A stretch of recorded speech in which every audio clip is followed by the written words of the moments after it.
Oh, for the love of the 7 moons of Zenthar, I groaned, my 4 eyes blinking in sequential frustration. You cannot be serious. Commander Zirax stood before me, his purple skin flushed with a deeper violet hue that indicated extreme stress among our species. The pulsating light from the command center's holographic displays cast an eerie glow across his face as he nodded gravely. I am absolutely serious, Admiral Krell. The humans have been contacted. I slammed my appendage down on the control panel, causing several junior officers to flinch. After explicit instructions not to involve them, the Galactic Council will have our exoskeletons for decorative wall hangings. The situation was, to put it mildly, a cosmic disaster. The Draxon Armada had hijacked our most valuable space station, Celestial Haven, along with its 3,000 occupants from 12 different species. Their demands were simple yet impossible: complete sovereignty over the Orion arm of the galaxy, plus an obscene amount of rare minerals and technology. And now some genius had decided to bring humans into the mix. Humans, the species that every advanced civilization in the galaxy had collectively agreed to leave alone for at least another century. The species whose own historical databases were filled with endless chronicles of their own violence, yet who had somehow emerged from their bloody history to reach the stars. The species that, despite being physically inferior to nearly every other sentient race, had displayed a disturbing talent for finding creative ways to end conflicts, usually permanently. Who authorized this contact? I demanded. Counselor Fixa, replied Zirax, naming the one council member who had consistently argued for human inclusion in galactic affairs. Of course it was Fixa, I muttered. That tentacled troublemaker has been obsessed with humans since she witnessed that ridiculous sport they call hockey. Our internal communications system chimed, and the anxious voice of Lieutenant Vex filled the command center. Admiral, incoming transmission from Earth. They are responding to our situation. I straightened my ceremonial sash and took a deep breath. Put them through on the main screen, and may the Cosmic Guardians have mercy on us all. The massive view screen flickered to life, revealing a human female with skin the color of our planet's fertile soil and short, curly hair cropped close to her scalp. Her expression was unnervingly calm. This is Admiral Amara Okafor of the United Earth Defense Force. I understand you have a hostage situation. No pleasantries, no diplomatic niceties. Just straight to the point in that direct way humans had that most galactic species found both refreshing and terrifying. Admiral Okafor, I began, trying to maintain my composure. I am Admiral Krell of the Galactic Alliance. There has been a misunderstanding. We did not officially request Earth's intervention in this matter. The human's expression didn't change, but something in her eyes hardened. Counselor Fixa contacted us directly with a Priority 1 distress signal. Are you suggesting the counselor was not authorized to request our assistance? I felt all 4 of my hearts sink. Fixa had outmaneuvered me completely. Denying her authority now would create a diplomatic incident that would make the current hostage crisis look like a minor inconvenience. No, I sighed.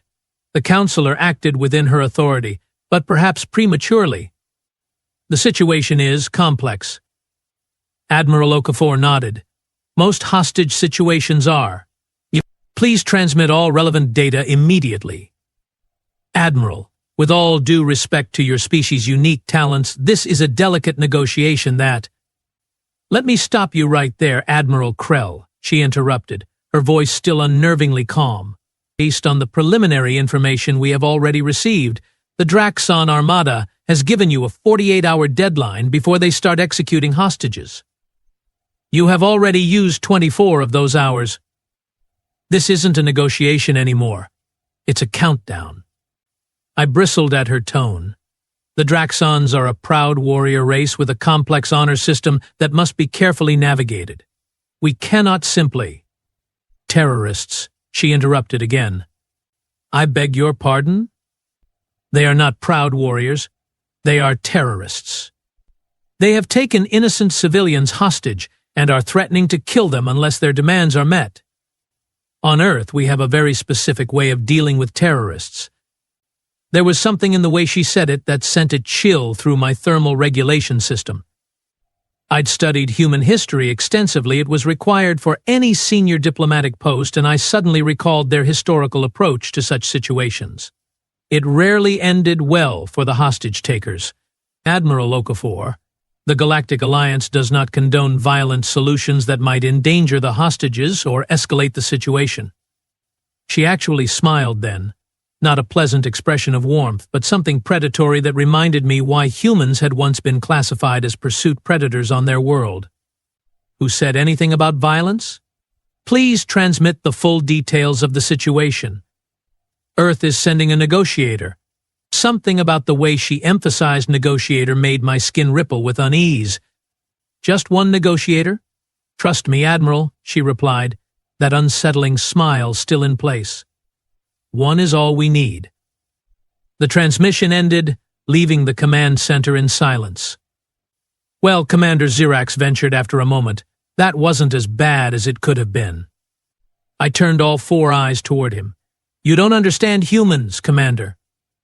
When they say negotiator like that, they don't mean someone who plans to compromise.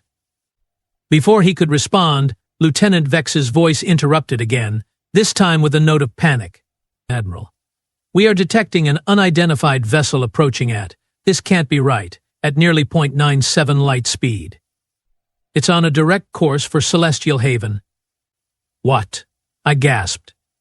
That's impossible. No ship can decelerate safely from that speed near a space station. It's slowing down, sir. Somehow. And it's definitely of Earth origin. Just 12 minutes later, 12. Our sensors confirmed that a small, sleek vessel had docked with our command ship. The humans had somehow managed to cross 5 light years in under 6 hours. That kind of technology was supposed to be at least a century beyond their capabilities. When the airlock cycled open, I expected a team of their elite soldiers, perhaps their famous Navy SEALs or Spetsnaz that featured so prominently in their entertainment media. Instead, a single human male stepped through. He was of average height for their species, perhaps 50 of their years in age, with graying hair at his temples and lines around his eyes that humans called crow's feet. He wore no military uniform.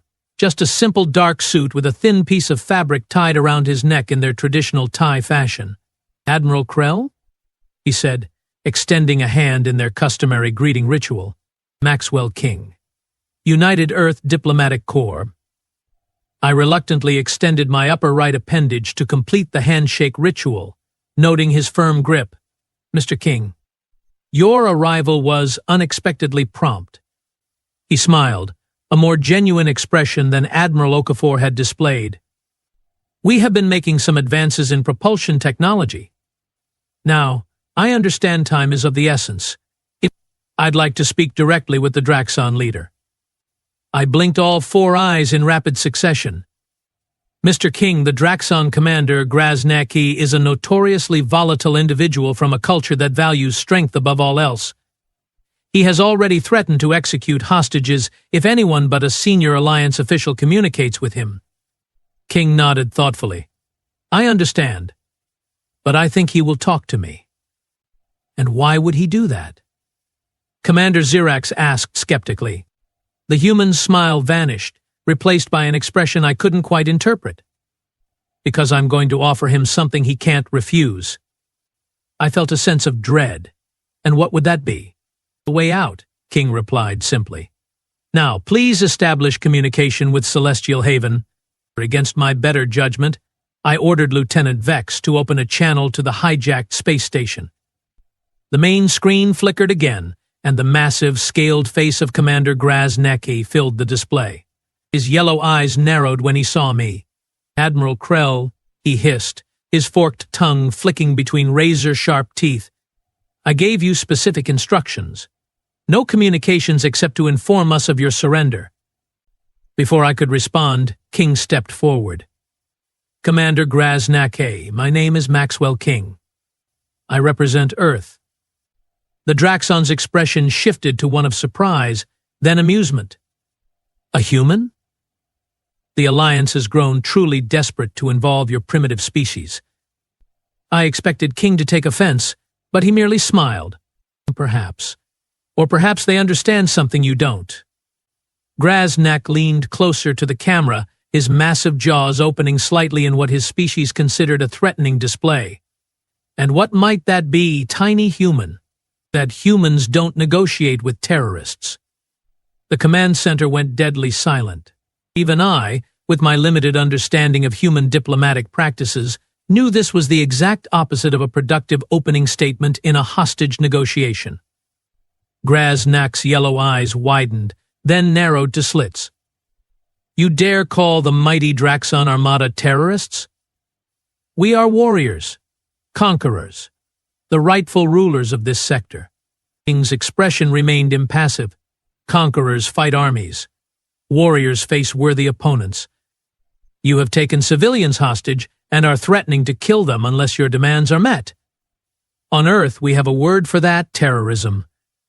And we have a very specific policy regarding it. The Draxon commander slammed his clawed fist down, causing the camera to shake. I will execute 10 hostages for your insolence. No, you won't, King replied with such calm certainty that even I found myself believing him. Because in exactly 10 minutes, you are going to release all hostages and surrender yourself and your crew to Alliance custody. Grasnak's roar of rage was so loud that our audio systems automatically dampened the volume. You pathetic, soft-skinned creature. I will have your head as a trophy. King checked a small device on his wrist, a watch I recalled from my studies of human culture. 9 minutes and 45 seconds now. I should mention that when I docked with Admiral Krell's ship, I left a small package attached to the outer hull of Celestial Haven. A human invention we call a kinetic bombardment device. If the hostages aren't released by the deadline, it will activate. My blood ran cold. Kinetic bombardment was theoretically possible, but the energy requirements and precision needed were. Wait. Had he said he left it when he docked with my ship? But his ship had docked with us, not Celestial Haven. How could he have possibly?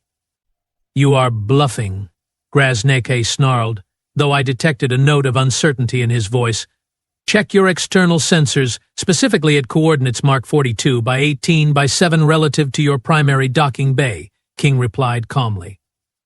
I watched as Grasnak motioned to someone off-screen. A moment later, his yellow eyes widened in what I recognized as the Draxon expression of fear. What is that device? He demanded. As I said, a kinetic bombardment device. If activated, it will accelerate a 10-kilogram tungsten rod to approximately 99.9% the speed of light. The impact force will be roughly equivalent to a 120 megaton nuclear explosion, but without the radiation. Celestial Haven will be vaporized instantly. I gasped audibly. But that would kill everyone aboard, including the hostages. King turned to me with that same unsettling calm. Yes, it would. That contradicts all known human ethical principles regarding hostage situations. Commander Xirax exclaimed. Your own historical records are incomplete, King interrupted. There have been exceptions to our no negotiation policy. Rare, classified exceptions when the stakes were high enough. He turned back to the screen. Commander Grasnak, right now the Galactic Alliance is unaware of something that we humans have known for some time. Your armada is actually a single splinter faction of the Draxon military. You are not authorized by your government. In fact, they have disavowed any knowledge of your actions. The scaled commander's shock confirmed the human's words before he could even attempt to deny them. You are not a military operation, King continued. You are a terrorist group, and if you kill those hostages, or if we allow you to succeed in your demands, it will encourage others to do the same. The Alliance hasn't grasped this yet, but Earth has centuries of experience with this exact scenario. He glanced at his watch again. 7 minutes. I should mention that the device cannot be disarmed or removed without detonating. Your sensors will confirm this. Grasnak was visibly sweating now, droplets of moisture beading between his scales. You would sacrifice 3,000 innocent lives to stop us? To stop the next 30,000 from being taken hostage? to prevent the next 300,000 from being threatened? King's voice remained steady. History has taught us that the calculus is tragically simple. I couldn't believe what I was hearing. This went against everything I had studied about human ethics, their cherished Geneva Conventions, their historical aversion to civilian casualties.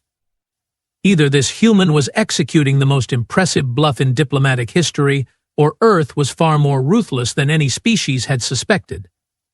The terrifying part was that I genuinely couldn't tell which. 6 minutes, King announced. Graznak's composure finally broke. This is madness. You humans claim to be civilized, yet you would commit such an atrocity? We didn't hijack a space station. We didn't threaten innocent lives. You created this situation, Commander. I'm simply bringing it to its inevitable conclusion, one way or another. I watched as the Draxon commander's eyes darted back and forth, likely communicating with his subordinates through their neural implants. After a tense moment, he snarled in defeat. We will release the hostages. King nodded as if he'd expected nothing less. All of them. And your full surrender to Alliance forces. You ask too much, human. 5 minutes, King replied, unmoved. The standoff continued for another excruciating minute before Graznak finally slumped in defeat. Very well. Full surrender. But I want your guarantee that my crew will receive fair treatment under Alliance law. You have my word, King replied. Admiral Krell will oversee the transfer personally. As Graznak ended the transmission to begin the hostage release, I turned to the human in stunned disbelief. Mr. King, would you really have, was that device actually? The human's serious expression suddenly broke into a grin. Admiral, let me tell you about a human concept called poker. Commander Zirax leaned forward. Are you saying there was no kinetic bombardment device? Oh, there's definitely something attached to their hull at those coordinates, King replied casually. Our ship launched it during our approach. But it's just a sophisticated sensor package broadcasting on frequencies your technology doesn't normally monitor. Completely harmless. I felt a mixture of relief and outrage. You bluffed? With 3,000 lives at stake? King's expression turned serious again. The bluff was never the device, Admiral. The bluff was that we would use it. Humans genuinely don't negotiate with terrorists. But not because we are willing to sacrifice innocence. It's because experience has taught us that showing weakness to those who prey on the innocent only leads to more victims in the future. But if Graznak had called your bluff? The human smiled again, but this time it didn't reach his eyes. Who said I was bluffing about having options? I just chose not to share Plan B through Plan Z with you. Before I could respond, Lieutenant Vex called out from his station. Admiral, we are receiving reports from Celestial Haven. The hostages are being released, and the Draxon forces are laying down their weapons. As the command center erupted in cheers, I studied Maxwell King more carefully. This unassuming human had accomplished in less than an hour what our best negotiators had failed to achieve in 24. Mr. King, I said quietly, I feel I must point out that your approach violated at least 17 sections of the Galactic Alliance diplomatic protocols. He nodded thoughtfully. Probably.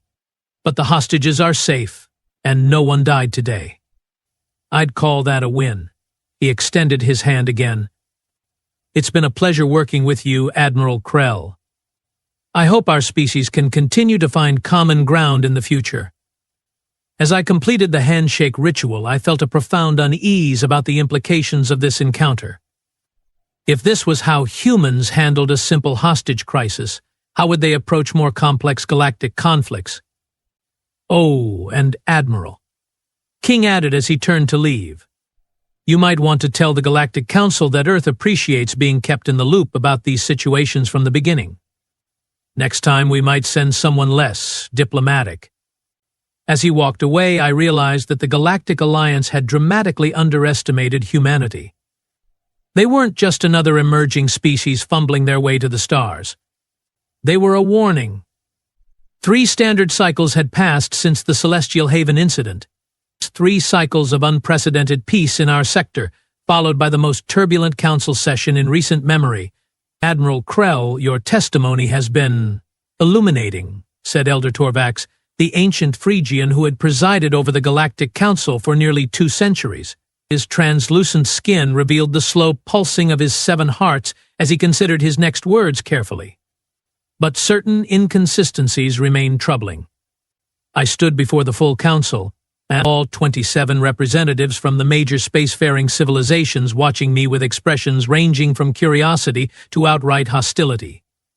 The Grand Chamber, with its soaring crystallized carbon ceiling that displayed the real-time movements of our galaxy's spiral arms, felt unusually claustrophobic today.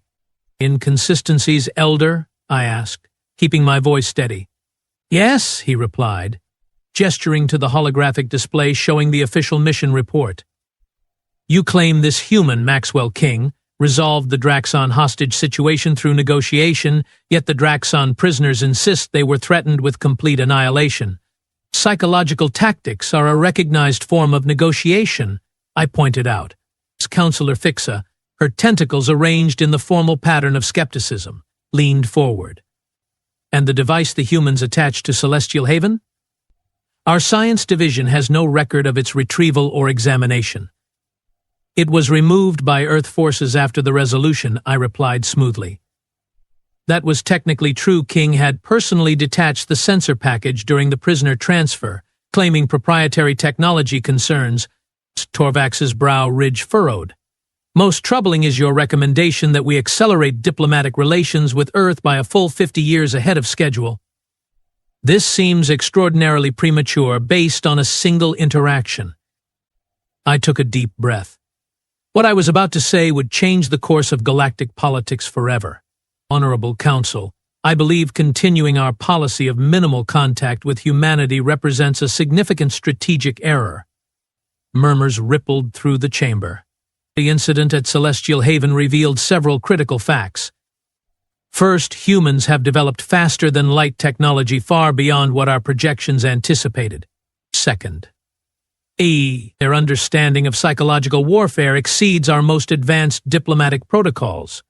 Third, and most importantly, they already know about us, far more than we have officially disclosed. The murmurs grew louder. "Admiral, these are serious allegations," said Counselor Drav, the insectoid representative from the Hive Collective. His mandibles clicked rapidly in agitation. "Are you suggesting our containment protocols have been breached?" "I'm suggesting they were never effective to begin with," I replied. King knew details about the Draxon political situation that even I wasn't aware of. "The humans have been gathering intelligence on galactic affairs for decades, possibly centuries." Before the council could erupt into complete chaos, the chamber doors slid open. Every head turned as an unexpected figure walked confidently into the center of the room. Admiral Amara Okafor. She wore a formal Earth military uniform, adorned with various emblems and ribbons that presumably denoted rank and achievements. She stood with perfect posture, hands clasped behind her back, surveying the council with the same unnervingly calm expression I remembered from our first communication. "Forgive the interruption," she said, her voice carrying effortlessly through the chamber. "But I believe this conversation concerns Earth directly." Elder Torvax recovered from his shock first. "Admiral Okafor, this is a closed council session. Your presence here is unauthorized and unprecedented." She smiled politely. "So was the kidnapping of 3,000 sentient beings, including 17 Earth citizens who were aboard Celestial Haven as part of the unofficial exchange program that several council members have been conducting with us for the past 30 years. The chamber fell into stunned silence. The unofficial exchange program was supposed to be known to only a handful of high-ranking officials. I certainly hadn't been aware of it. "Since we are all being honest now," Okafor continued, "let's address the real issue. You are afraid of us." "That is an outrageous accusation," sputtered Counselor Drex, the Eldovian representative notorious for his short temper. "Humanity is barely a level 3 civilization. You have only recently mastered fusion energy." Okafor regarded him with something approaching pity. We mastered fusion in 1952, Counselor. We just didn't tell anyone. Another shocked silence. How did you access this chamber? Elder Torvax demanded. The security systems would have detected any unauthorized entry. Your security systems detected exactly what we wanted them to detect, she replied calmly. Just as they have for the past 70 years whenever we have visited. I felt my four hearts nearly stop. 70 years? Humans had been infiltrating the Council for 70 years? Admiral Okafor, I said, finding my voice at last, are you saying Earth has had faster-than-light capabilities for decades? Centuries, actually, she corrected. We developed rudimentary FTL in the late 2100s. We have just been cautious about revealing our true technological level. But why? Asked Counselor Fixa, her tentacles now writhing in confusion. If you possess such advanced technology, why hide it? You could have joined the Galactic community generations ago. Okafor's expression darkened. Because we observed how you treat lesser species, Counselor. She gestured, and a holographic display appeared beside her, showing images that made several council members gasp audibly. The Nevorians, whose planetary development was deliberately stunted to create a tourist attraction. The Zentari, whose genetic engineering was secretly sabotaged to prevent them from becoming competitive in interstellar trade. The Balmorians, whose entire civilization was quarantined under the guise of cultural preservation when in reality it was to monopolize their world's rare mineral deposits. Elder Torvax's face had drained of color. These are classified council operations. How could you possibly? We have our methods, Okafor interrupted. And more importantly, we had our reasons for staying hidden. But recent events have forced our hand. The Draxon incident, I surmised. She nodded. Among other things, the Galactic Council's handling of emerging threats has been less than impressive. The Draxon weren't acting alone. They were being manipulated by a much larger threat, one that you have been deliberately ignoring for decades. The Vrexian Dominion, I whispered, naming the shadowy empire that existed at the fringes of known space. Reports of their expansionist activities had been dismissed as exaggerated by the Council for years. Okafor's gaze snapped to me with newfound respect. At least someone in this room has been paying attention. Yes, Admiral Krell. The Vrexians have been testing your defenses, your resolve, your unity, but the Draxon incident was a probe, designed to assess how the Alliance would respond to a hostage crisis. And thanks to Earth's intervention, they now believe we are more formidable than we actually are, I realized aloud. Precisely, she confirmed. But that illusion won't last. The Vrexians are planning something much larger. Our intelligence networks have detected unusual movements along the Cygnus arm. They are preparing for a full-scale invasion. Counselor Drex slammed his fist down. This is absurd. Where is your evidence? Why should we believe these outlandish claims from a species that has apparently been spying on us for centuries? Admiral Okafor didn't flinch. Instead, she produced a small device from her pocket and activated it. A new hologram appeared, showing detailed tactical maps, intercepted communications, and disturbing footage of massive Vrexian warships in formation. This data was collected by our deep space monitoring network, she explained. A network that extends far beyond what you believed was our solar system.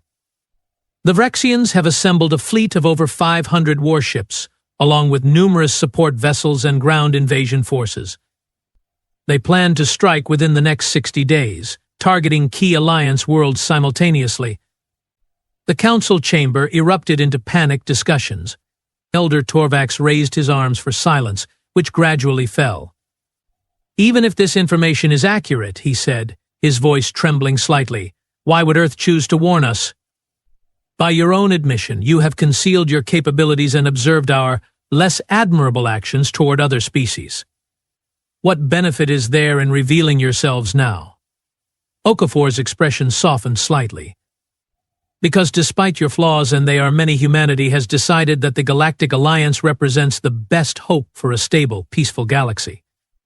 The Vrexians would bring something far worse. And what does Earth expect in return for this warning? Asked Counselor Fixa. Recognition, Okafor replied simply. Official recognition of Earth as a full member of the Galactic Alliance, with all the rights and responsibilities that entails. Elder Torvax looked genuinely confused. That's all? You don't demand technology, territory, or reparations for our observation of your development? Okafor actually laughed. Elder, you have been observing our fake development. The technological gap isn't what you think it is. I find that difficult to believe, Counselor Drex muttered. If humans possess truly advanced technology, why do your public communications still show primitive fission rockets and basic orbital stations? Hollywood props, Okafor replied with a smile. We have maintained 2 separate space programs for centuries, the public face for our own population and watching eyes, and the real program. It's amazing what you can hide in plain sight with the right narrative. I stepped forward. Council members, I believe Admiral Okafor is telling the truth. The speed and efficiency with which they resolved the Celestial Haven crisis suggests capabilities far beyond what we have attributed to them. Thank you, Admiral Krell. Okafor nodded appreciatively. Now we have a proposal. Earth is prepared to share certain defensive technologies and strategic intelligence to help the Alliance prepare for the coming Vrexian threat. In return, we ask for a seat at this council and a voice in galactic affairs. The chamber fell silent as council members processed this unprecedented offer. After a tense moment, Elder Torvax spoke. This council will need to deliberate on your proposal, Admiral Okafor. But first I must ask, if the Vrexians are truly preparing for invasion, and if Earth's technology is as advanced as you claim, why do you need the Alliance at all? Why not simply defend yourselves? Okafor's expression turned grave. Because we have run the simulations, Elder. Dozens of them. Earth alone could potentially defeat the Vrexians, but at a terrible cost. Billions would die across multiple worlds. Entire species might be exterminated. The galaxy would be fractured for generations. She paused, looking each council member in the eye before continuing. Humans have a long, bloody history of warfare, Elder. We have become very good at it. Too good. And we have learned from our mistakes that even victory can be catastrophic if the price is too high. United, the Alliance and Earth together can deter the Vrexians with minimal bloodshed. Undivided. Yeah, we guarantee a massacre. The council chamber remained silent as her words sank in. Finally, Elder Torvax nodded slowly. The council will recess for deliberation. Admiral Okafor, we request that you remain available for questions. Of course, she agreed, then turned to me. Admiral Krell, I believe we have much to discuss while the council debates. There's someone who'd like to speak with you. Curious, I followed her out of the chamber and into a small antechamber typically used for private diplomatic conversations. Inside, waiting patiently, was Maxwell King. Admiral, he greeted me warmly, extending his hand. Good to see you again. I completed the handshake ritual, still processing everything I'd just witnessed. Oh, Mr. King, I must admit, I have numerous questions about your species' apparent deception. He smiled ruefully. It wasn't personal, Admiral. It's just prudent. Humanity has been burned too many times by rushing into situations without understanding them fully. And now? I asked. What has changed to warrant this dramatic revelation? His expression grew serious. The Vrexians aren't like the Draxan. They can't be bluffed or outmaneuvered with psychology alone. They represent an existential threat to everyone in this galaxy, including Earth. And unlike the Council, we don't have the luxury of ignoring problems until they are breaking down our door. So your species has decided to, what? Save the galaxy? I couldn't keep the skepticism from my voice. Save ourselves, he corrected. It just happens that saving everyone else is the most efficient way to do that. Before I could respond, my communication device signaled an incoming message from Commander Zirax. I answered immediately. Admiral Zirax's voice came through, sounding unusually excited. Long-range sensors have detected multiple unidentified vessels entering Alliance space at high velocity. My blood ran cold. Rexians? No, sir. The energy signatures are, well, they appear to be human. King and Okafor exchanged looks. The Seventh Fleet, King explained. Admiral Okafor dispatched them before coming here. Insurance policy, in case the Council needed additional persuasion. You brought a military fleet into Alliance space without authorization? I asked, aghast at the violation of countless treaties. Okafor shrugged. Would you prefer we left you defenseless when the Rexians arrive? The Seventh Fleet includes our most advanced warships and defensive systems. Consider it a good faith gesture. Good faith? To send warships. To commit valuable military assets to your defense before any formal agreement, she interrupted. That's not the action of a hostile power, Admiral.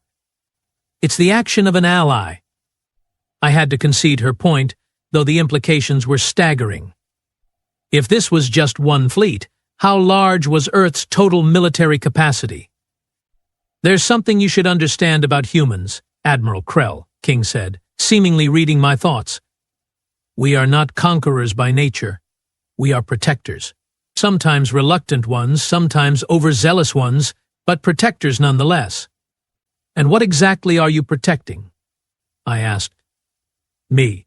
His answer was immediate and delivered with absolute conviction. Our future. All our futures. The Rexians represent a philosophy of domination and exploitation that humanity rejected centuries ago. We won't allow that philosophy to determine the galaxy's fate. Before our conversation could continue, an aide rushed in. Admiral Krell, Elder Torvax requests your immediate return to the Council chamber. They have reached a decision. Re-entering the Grand Chamber, I was struck by how different the atmosphere felt. The panic and outrage had been replaced by something resembling grim determination. Elder Torvax addressed us as soon as we took our positions. Admiral Okafor, after reviewing your evidence and consulting with our intelligence services, the Council has verified your claims regarding Rexian movements. We have also confirmed the presence of what appears to be a substantial human fleet at the edge of Alliance space. Okafor nodded but said nothing. The Council has voted, Torvax continued. Earth will be granted provisional membership in the Galactic Alliance with full Council representation. In return, we expect complete transparency regarding your technological capabilities and full cooperation against the Rexian threat. Agreed, Okafor replied without hesitation. But with one condition. Elder Torvax's expression tightened. You are hardly in a position to add conditions. On the contrary, she countered calmly. We are all in this together now. Our condition is simple. The Alliance must reform its policies regarding developing species. No more interference, no more exploitation. Every sentient species deserves the chance to determine its own destiny. Councillor Drex bristled. You dare lecture us on interference? Your species has been spying on the entire galaxy. Observing, not interfering, King clarified from beside me. There's a difference. We have never altered another species' development path or exploited their resources. A tense silence followed before Elder Torvax finally nodded. The Council agrees to review its policies regarding developing civilizations. Not review. Reform, Okafor insisted. Effective immediately. After another moment of tension, Torvax conceded. Reformed then. Effective immediately. As the formal proceedings concluded and the historic agreement was recorded, I found myself standing beside Maxwell King once more. Tell me honestly, I said quietly. That device you attached to Celestial Haven during the Draxon incident, was it really just a sensor package? He smiled enigmatically. Admiral Krell, you will find that humanity's greatest strength isn't our technology or our military might. It's our ability to make others believe what we want them to believe. Sometimes the most effective weapon is the one you never have to use. That's not an answer, Mr. King. No, he agreed. It's a lesson. One the Vrexians are about to learn the hard way. His expression turned serious. The Galactic Council has spent centuries playing politics while threats grew unchecked. Humanity doesn't have that luxury. We don't negotiate with terrorists, and we don't ignore existential dangers. As I watched Admiral Okafor formally accepting Earth's seat on the Council, I reflected on King's words. Humanity had hidden in plain sight, developing their technology and expanding their influence while the rest of the galaxy underestimated them. They had observed our strengths and our failings. And when the moment came, they stepped forward not as conquerors, but as guardians. The galaxy was changing. Old powers were being challenged, old ways discarded. And at the center of it all stood humanity, a species that had learned the hard way that sometimes the only way to ensure peace was to be very, very good at war. As if reading my thoughts again, King leaned close and whispered, "Don't worry, Admiral. We are the good guys." He paused, then added with a smile that didn't quite reach his eyes, most of the time. It wasn't entirely reassuring. But as alerts came in about Vrexian forces accelerating their timetable, I found myself grateful that humanity had chosen to reveal themselves when they did. The coming conflict would test us all. But for the first time I felt genuine hope that we might emerge victorious and perhaps as a more just galactic community. After all, if there was one lesson humanity had taught us, it was this: when faced with those who would threaten the innocent, there could be no negotiation, only resolution. And humans were very, very good at resolutions.